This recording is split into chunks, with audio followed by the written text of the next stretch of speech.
Hello दोस्तों, स्वागत है आपका मेरे YouTube channel let's study with Poonam में, जिसमें हम जीके जीएस से रिलेटेड टॉपिक के बारे में चर्चा करते हैं।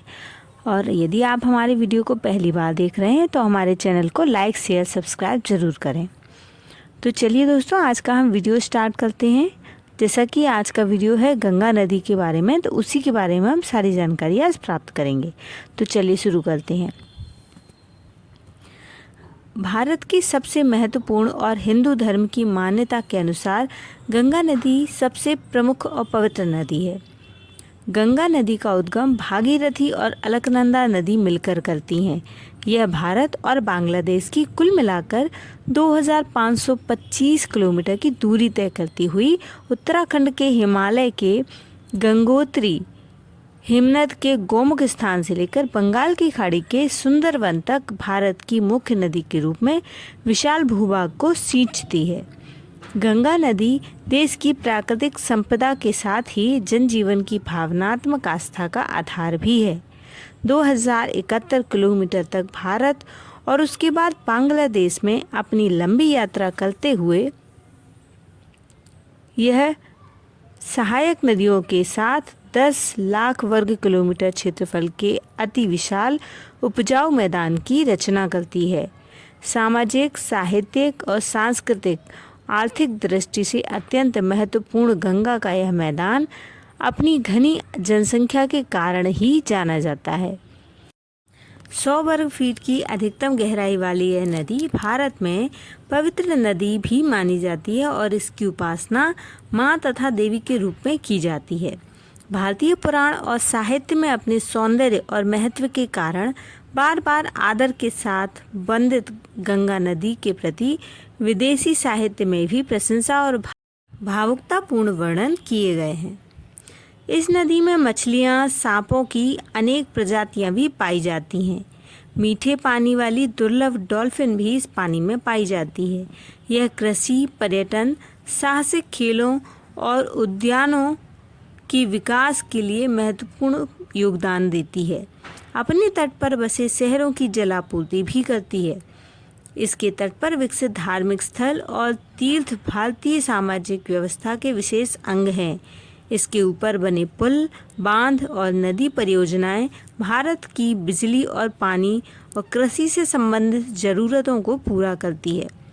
वैज्ञानिक मानते हैं कि इस नदी के जल में बैक्टीरियोफेज नामक बैक्टीरिया पाए जाते हैं जो जीवाणुओं व हानिकारक सूक्ष्म जीवों को जीवित नहीं रहने देते। गंगा की इस अनुपम शुद्धिकरण क्षमता और सामाजिक श्रद्धा के बावजूद इसको प्रदूषित होने से रोका नहीं जा सकता।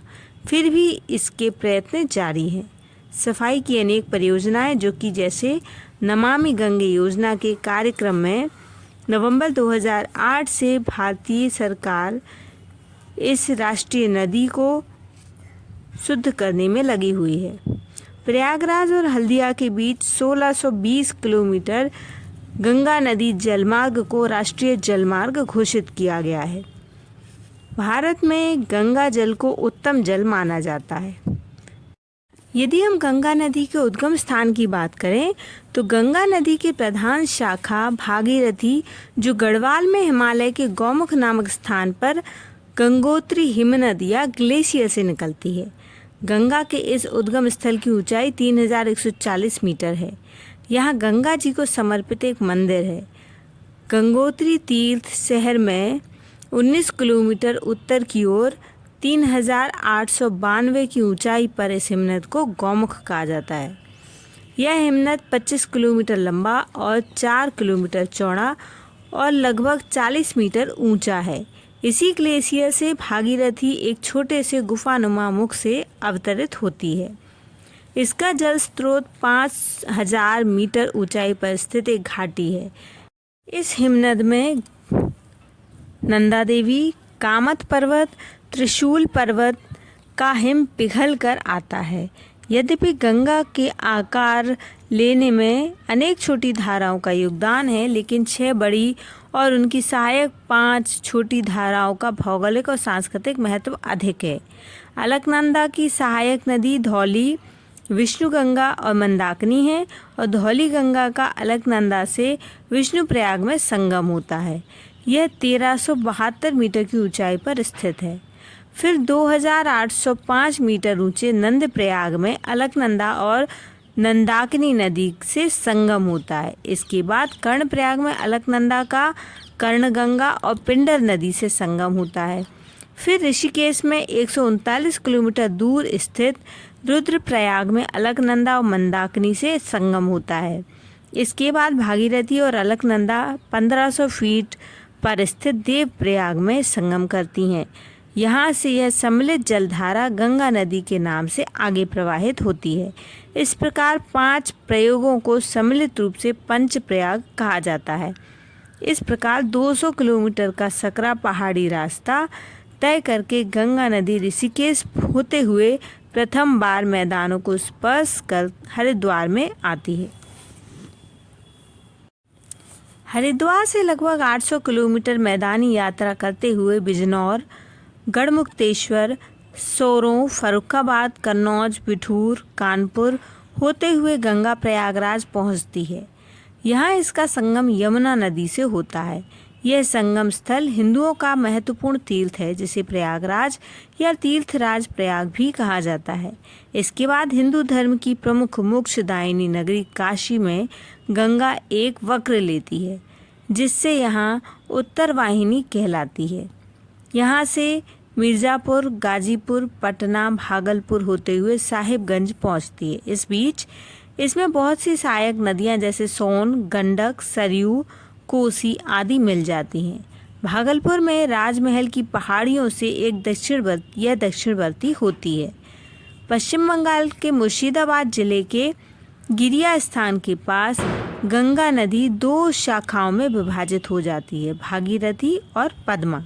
भागीरथी नदी गिरिया से दक्षिण की ओर बहने लगती है, जबकि पद्मा नदी दक्षिण पूर्व की ओर बहती हुई फरक्का बैराज से छनते हुए बांग्लादेश में प्रवेश करती है। यहाँ से गंगा का डेल्टा भाग शुरू हो जाता है। मुर्शिदाबाद शहर से हुगली शहर तक गंगा का नाम भागीरथी नदी और हुगली शहर से मुहाने तक गंगा का नाम हुगली नदी होता है। गंगा की इस घाटी में एक ऐसी सभ्यता का उद्भव और विकास हुआ जिसका प्राचीन इतिहास अत्यंत गौरवमयी और वैभवशाली है। जहाँ ज्ञान, धर्म, आध्यात्म, संस्कृति, सभ्यता की ऐसी किरणें प्रस्फुटित हुईं जिससे न केवल भारत बल्कि समस्त संसार अवलोकित हुआ।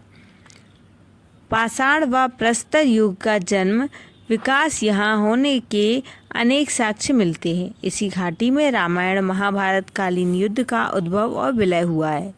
शतपथ ब्राह्मण, पंचविश ब्राह्मण, गौपथ ब्राह्मण, ऐत्रेय आरण्यक, कौशितकी आरण्यक, सांख्यायन आरण्यक, वाजसनेयी संहिता और महाभारत इत्यादि में वर्णित घटनाओं के उत्तर वैदिक कालीन गंगा घाटी की जानकारी मिलती है। प्राचीन मगध महाजनपद का उद्भव गंगा घाटी में ही हुआ। यहाँ से गणराज्यों की परंपरा विश्व में पहली बार प्रारंभ हुई। यहीं भारत का वह स्वर्ण युग विकसित हुआ जब मौर्य और गुप्त वंशीय राजाओं ने यहाँ शासन किया।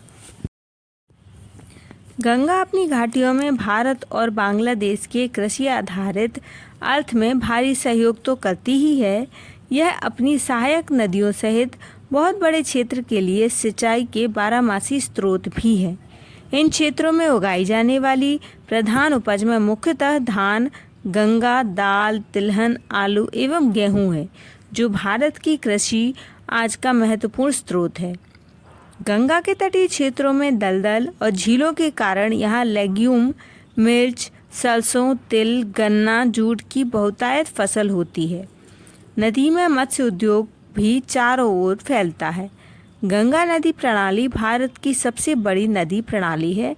इसमें लगभग 385 मत्स्य प्रजातियां उपलब्ध हैं। वैज्ञानिकों द्वारा उत्तर प्रदेश और बिहार में 111 मत्स्य प्रजातियों की उपलब्धता बताई जाती है। फरक्का बांध बन जाने से गंगा नदी में हिल्सा मछली के बीजोत्पादन में सहायता मिली है। गंगा के महत्व पर्यटन पर भी आधारित आय उत्पादन करना है।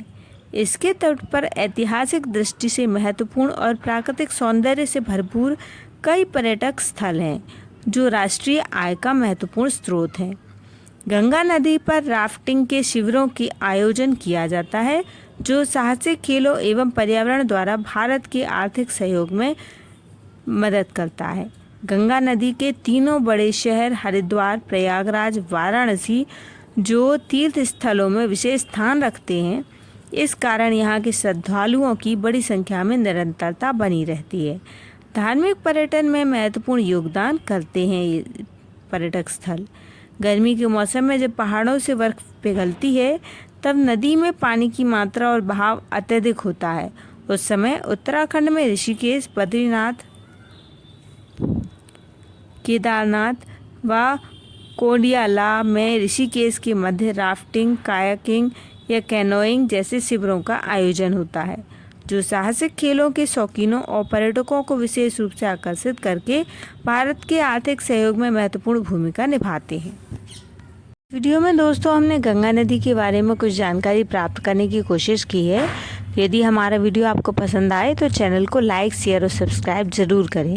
धन्यवाद दोस्तों।